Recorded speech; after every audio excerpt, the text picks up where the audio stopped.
Kamusta? Pag-uusapan natin ngayon kung namimiss ka ba ng special someone mo at paano mo malalaman kung iniisip ka niya. Mahirap itong malaman minsan, lalo na kung hindi diretsahan ng mga sagot. Kaya kung curious ka at gusto mong malaman ng mga signs na ito, panoorin mo ang buong video.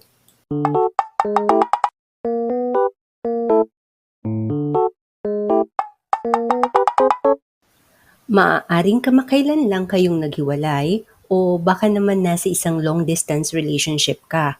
Ano man ang dahilan, normal lang na mamiss mo ang isang taong malapit sa puso mo o isang malaking bahagi ng buhay mo dati. Pero namimiss ka rin ba niya? Maaaring abutin ng ilang linggo bago magsimulang mamiss ka ng isang tao.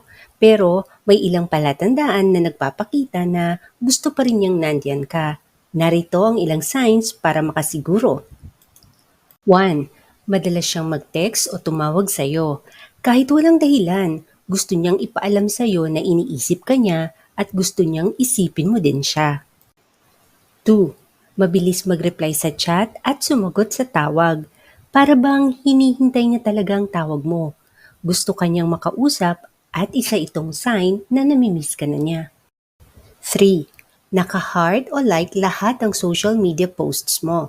Minsan ay nauuna pa na para bang inaabangan lahat ng ipopost mo. 4. Lagi niyang binabanggit ang mga masasayang alaala ninyo. Tanda niya ang araw, oras, lugar at lahat ng events sa araw na iyon at para bang umaasa na maulit ang mga alaala na iyon. 5. Lagi siyang naroroon kahit saan ka magpunta. Makikita mo siya sa coffee shop, nakakasalubong sa mall, nakakabangga sa bookstore. Kung nasaan ka, nandoon siya.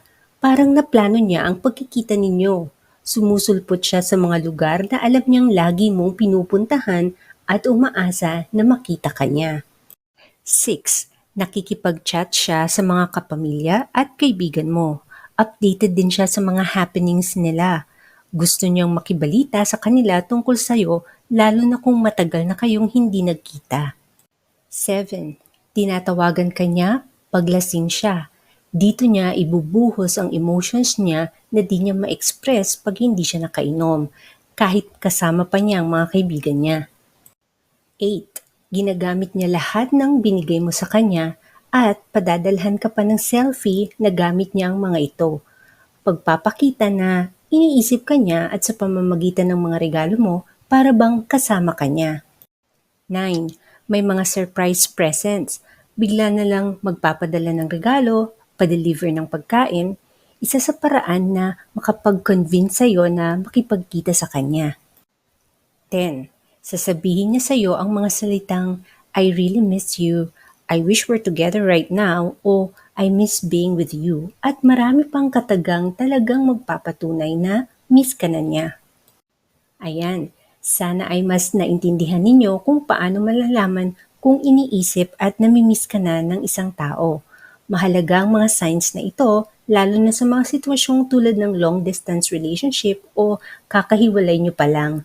Maaari ka ring magtanong sa mga taong malapit sa kanya kung nababanggit ka ba niya sa mga pag-uusap nila. Bigyan mo rin siya ng space and time para mamiss ka niya. Maraming salamat ulit sa inyong pagtutok. Kung may iba pa kayong gustong malaman o mga topics na nais niyong pag-usapan sa mga susunod na videos, i-comment lang sa ibaba. Hanggang sa muli, paalam!